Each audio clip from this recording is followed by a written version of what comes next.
players are very much excited about having a game to play, trying to create an identity as a team, create value for themselves individually for how they compete, how they play. I think the big thing, which I've said before in first games, is you got to be able to play the next play. Sometimes unexpected things happen in first games, things that you weren't prepared for. Um, so I think it's really important that everybody can keep the right mindset. I also think that, from this time on, mental focus, mental practice, mental preparation is really a big part of eliminating errors in a game. We can't practice that much more on the field, but we can practice a lot mentally, and I think that can have a huge impact on, how we can play and how we get off to what we hope is a very good start against a very good Miami team. So, we always look forward to playing in Atlanta. It's a great venue, Mercedes-Benz Stadium. People in Atlanta have always been great. Gary Stoken and that group has always been really great for us and treated us very well, so we're really looking forward to the opportunity. Okay, with that, Coach, we'll start with Mike Rodak. Mike, go ahead. Just how much of a reacclimation period might there be for players just having played in front of smaller crowds last year, now having 100% capacity and full crowd noise? Well, I think, anytime you're playing when you're a player, crowd noise does make a difference in a game, which we didn't have to deal with a whole lot a year ago.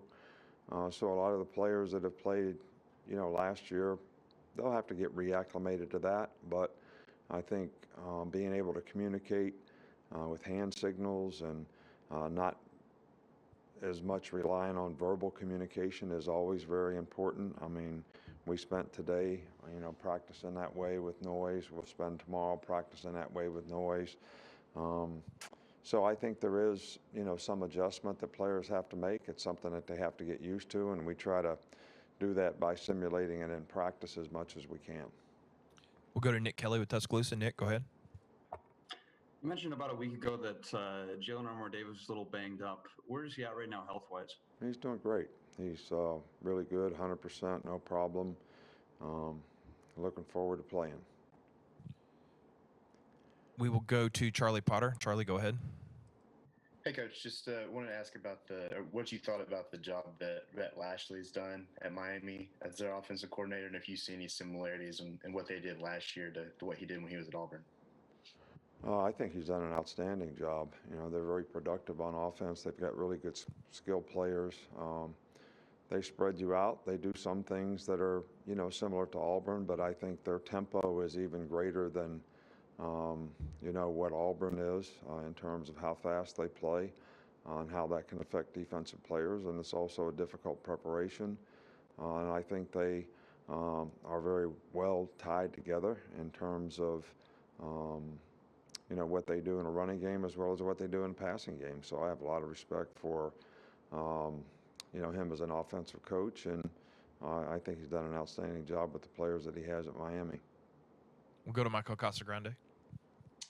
What stands out about the way Miami plays defense, their secondary, their style, and the experience I have back there? Yeah, they're very aggressive, in the way they play.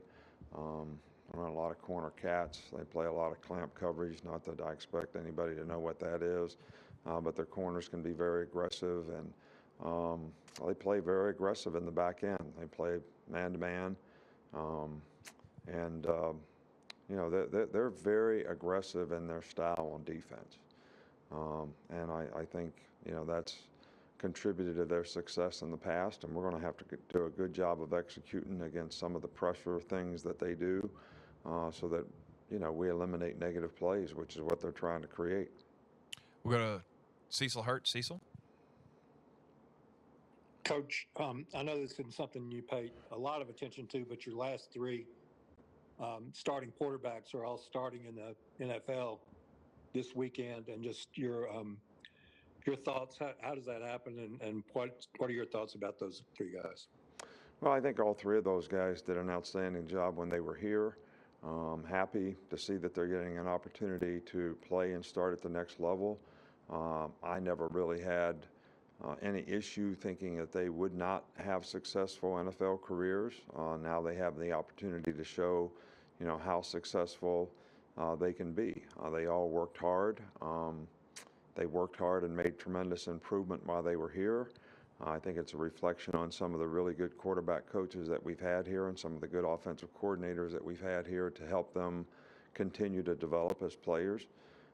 So I'm excited. I don't get to see them play on Sundays, but I'm excited to certainly, find out how well they do, and we wish them all the best and the best of luck. And I'm very hopeful that they'll all do extremely well. We'll go to John Zeter with the AP. Coach, you got obviously some young receivers and some receivers stepping into different and bigger roles. How have those guys as a group just looked so far? Well, I think, some of them have done really, really well, and some of them have to be a little more consistent. And I think, it's a development process for young players to consistency and performance is really what defines success. And I think, sometimes they're not sure what they're doing, so they're not playing fast.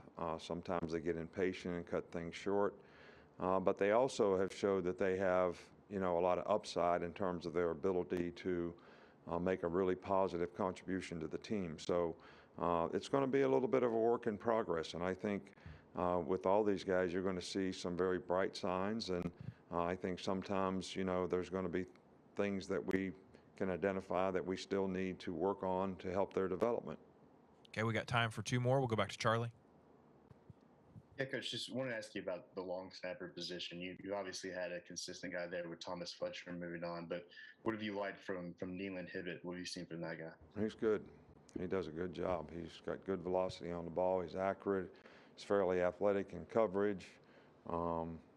He's done a good job for us. So I'm very pleased with him and a lot of confidence in him. We'll finish up with Joe Gaither. Joe, go ahead.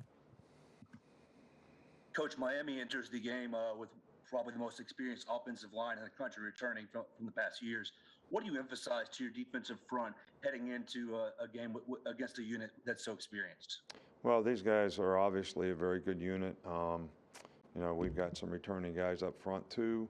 I think, the big thing with these guys is they have very good skilled players to go with it. They have a very good offensive line. All the starters are back. And I think we're going to have to play with a lot of discipline up front, run and pass, because the quarterback's got a great ability to extend plays as well as run. And their offensive line is going to be a challenge for us to be able to, get the kind of rush and push the pocket like we need to affect the quarterback. So they also a very good running team. They had great balance, last year, which is obviously a tribute to the offensive line. So, our guys need to be up for the challenge, no doubt. All right, Coach, thanks for your time. All right, thank you.